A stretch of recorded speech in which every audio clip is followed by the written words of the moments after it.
자, 우리가 요한계시록 4장과 5장을 그 보좌 환상, 하늘 보좌 환상이라고 부릅니다. 이 4장과 5장의 보좌 환상은 요한계시록 전체 구조나 내용에 있어서 중심적인 위치를 차지하고 있는데요. 왜냐하면 이 보좌 환상이라는 것은 결국 인간과 역사를 다스리시고 섭리하시고 심판하시는 바로 그 하나님의 주권적인 역사가 기록이 되어 있기 때문이죠. 이 보좌, 하나님의 보좌는 구약 성경에서는 주로 이제 예루살렘 성전이 바로 하늘 보좌를 반영을 하고 있는 거죠. 바로 하늘 보좌의 모형이 뭡니까? 바로 예루살렘 성전이죠. 물론 그전에는 모세의 성막이 있죠. 그래서 구약 성경에서 이제 예루살렘 성전이 굉장히 중요한 게 뭡니까? 바로 하나님이 임재해 계신 곳이기 때문입니다. 거룩하신 하나님이 바로 지상의 예루살렘 성전에 지성소에 임재해 계시면서 바로 이스라엘과 열방을 다스리시기 때문에 바로 성전이 그렇게 성경에서 중요한 것이죠. 요한이 밤모섬에서 바라본 이 그 하늘 보좌 환상은 바로 구약에서의 성전의 지성소의 모습을 더욱더 구체적으로 그리고 종말론적으로 보여주고 있는데요. 네, 하나님은 이 보좌에 앉으셔서 뭘 수행하시는 겁니까? 종말론적인 거룩한 전쟁을 지휘를 하시는 거죠. 그 일종의 워룸입니다.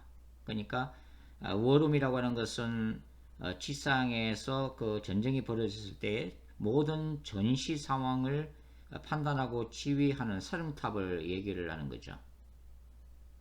그래서 이 거룩한 전쟁 신학에 있어서 하나님의 보좌가 바로 굉장히 중요하죠. 바로 핵심입니다. 요한은 바로 그 하늘 보좌를 지금 보고 있는데요. 자, 요한이 이 하늘 보좌 환상을 보게 된 이유, 그러니까 하나님이 사도 요한에게 이 하늘 보좌를 보여주신 이유가 뭡니까? 그것은 바로 앞서 기록되었던 요한계시록 2장과 3장 때문에 그렇죠. 자, 요한계시록 2장과 3장은 누구에게 보내진 메시지입니까? 소아시아 7교회에게 보내진 메시지죠. 이 2장과 3장의 핵심적인 메시지는 바로 매 교회의 마지막에 기록되어 있는 바로 예수님의 말씀이죠. 예수님의 거룩한 전쟁 명령입니다. 바로 이기는 자에 관한 것이죠. 이기라고 하는 이 니카오 헬라 단어는 전문적인 전투 용어라고 우리가 얘기를 할 수가 있습니다. 그러니까 예수님은 당시 1세기 로마 제국의 박해 속에 있었던 바로 지상교회들에게 믿음과 인내를 가지고 끝까지 싸워서 이길 것을 명령하고 계시는 거죠. 각 교회의 상황, 특수한 상황에 맞는 그러한 영적 전쟁, 거룩한 전쟁을 지상교회들은 수행을 해야만 했다고 하는 것입니다. 이러한 이기라고 하는 이 명령 뒤에 이제 요한계시록 4장과 5장에 뭐가 기록되어 있다고요? 바로 하늘 보좌 환상이 기록되기 시작합니다. 그러니까 이 주님은 이 사도 요한의 이 환상을 통해서 1세기 박해 상황 속에 있었던 이 편지의 수신자들, 즉 일곱 교회의 성도들을 위로하기를 원하셨다는 것을 우리가 알 수가 있습니다.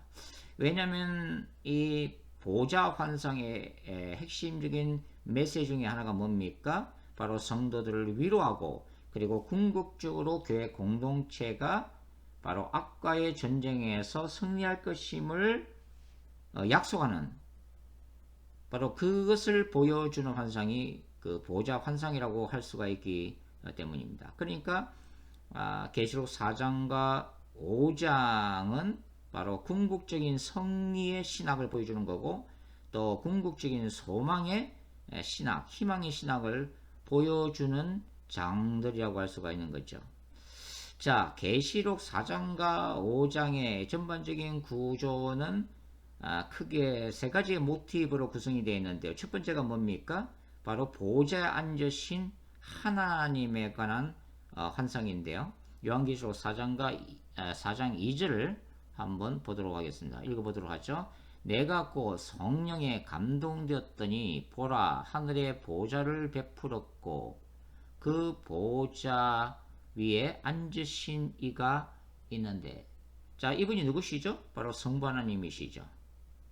이 성부 하나님에 대한 환상이 보여지고 그 다음에 요한의 눈길은 어디로 옮겨집니까? 바로 성부 하나님이 손에 들고 계신 두루마리죠.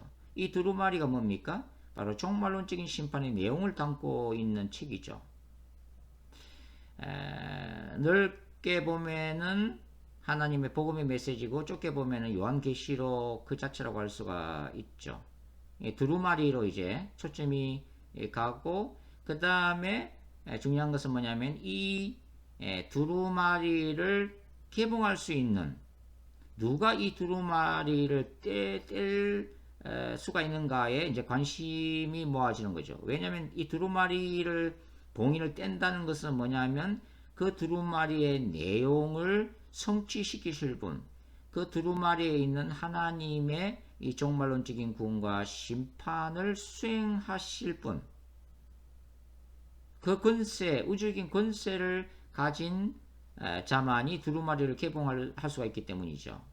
그래서 이제 그 다음에 보여주는 분이 누굽니까? 바로 유다 지파 사자 죽임당하신 어린 양에 대한 이제 환상이 이제 기록되기 시작하는 거죠. 계시록 이제 5장 6절과 7절 말씀만 찾아서 한번 읽어보죠. 요한계시록 5장 6절과 7절 말씀 읽겠습니다. 내가 또 보니 보좌와 내 생물과 장로들 사이에 한 어린 양이 서 있는데 일찍이 죽임을 당한 것 같더라. 그에게 7뿔과 7눈이 있으니 이 눈들은 온 땅에 보내심을 받은 하나님의 7영이더라. 그 어린 양이 나와서 보좌에 앉으신 이의 오른손에서 두루마리를 취하시니라. 바로 예수님을 말씀을 하고 있는 거죠. 그래서 7 봉인을 뗄 수 있는 절대적인 권세자, 우주의 왕이신 예수님에 대한 모습이 보이고, 그 다음에 전체적으로 이 계시록 4장과 5장의 마무리는 뭐로 구성되고 있죠? 계시록 5장 13절과 14절 읽어보죠. 계시록 5장 13절과 14절 내가 또 들으니 하늘 위에와 땅 위에와 땅 아래와 바다 위에와 또 그 가운데 모든 피조물이 이르되 보좌에 앉으신 이와 어린 양에게 찬송과 존귀와 영광과 권능을 세세토록 돌릴지어다니 내 생물이 이르되 아멘 하고 장로들은 엎드려 경배하더라. 그러니까 성부와 성자에 대한 하늘 예배 모습이 보이고 있는 거죠. 모든 피조물들이 찬양을 하고 있습니다. 모든 피조물들이 바로 성삼위 하나님께 경배를 드리고 있는 거죠. 천상 예배의 모습으로 마무리가 되어지고 있다 하는 걸 우리가 볼 수가 있겠습니다. 자, 계시록 4장과 5장의 이 보좌 환상에 따르면 이 땅의 통치자는 1세기의 교회를 박해했던 강력한 로마 제국이 아닙니다.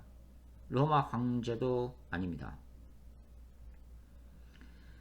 그리고 이제 계시록 11장, 12장까지 읽어보시면 이제 바로 이러한 지상 제국들 배후의 역사는 영적 존재가 그 정체가 드러나는데요. 바로 용인 사탄이죠.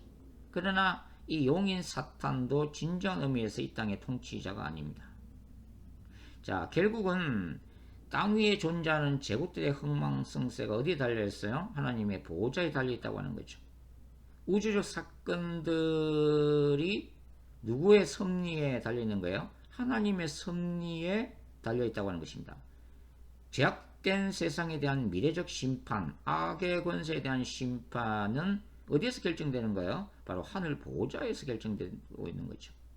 바로 그런 내용들이 이어지는 계시록 6장부터 22장에 구체적으로 이제 환상으로 보여지게 됩니다. 그러니까 우리가 이 보좌 환상을 읽게 되면 신자들은 뭘 알 수가 있어요? 계시록 6장부터 하나님이 수행하시는 종말론적인 심판, 종말론적인 거룩한 전쟁에서 궁극적인 승리를 약속하시는 하나님을 만날 수가 있다고 하는 것입니다. 그러니까 교회 공동체의 대적인 용인 사탄이나 적그리스도, 거짓 선지자, 음녀 바벨론, 그리고 인간의 죄의 결과인 이 사망의 권세까지 결국은 어떻게 된다는 거예요? 심판을 받고 불못에 던져질 거라고 하는 것입니다. 그리고 신자들은 어떻게 돼요?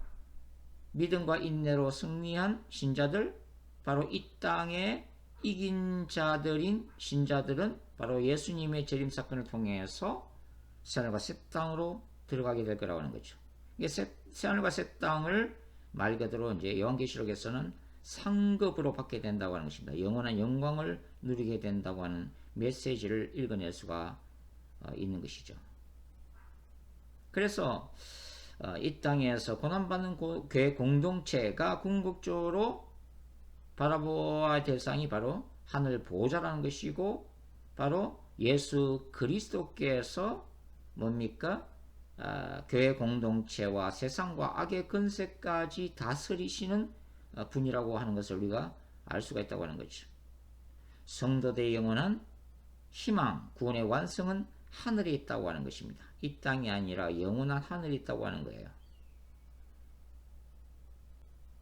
그래서 결국은 신자들이 오늘날 각자의 삶과 또 사역의 현장에서 때로는 고난과 어려움을 경험하기도 하지만 바로 우리에게는 궁극적인 소망이 약속되어 있다고 하는 것입니다.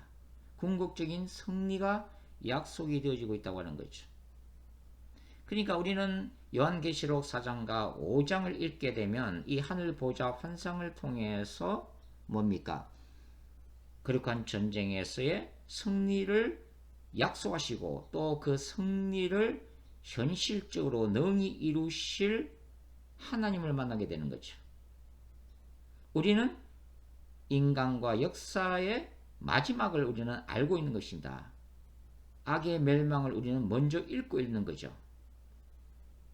그래서 미래적으로 승리할 바로 그 약속을 붙들고 오늘 우리가 직면한 고난과 우리가 싸워야 할 영적 전쟁에서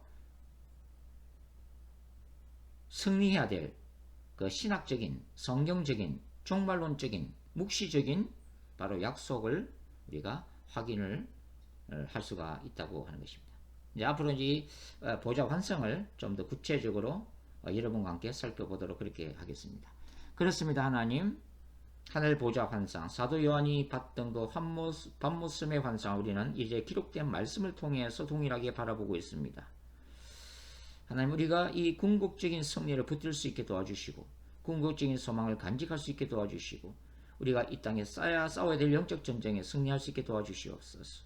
거룩한 전쟁터에서 소망을 가지고 하나님 오직 하늘만을 바라보면서 예수님만을 의지하면서 달려갈 수 있도록 최후의 승리를 거두는 그날까지 아버지 인내할 수 있도록 도와주시옵소서. 예수님의 이름으로 기도드립니다. 아멘.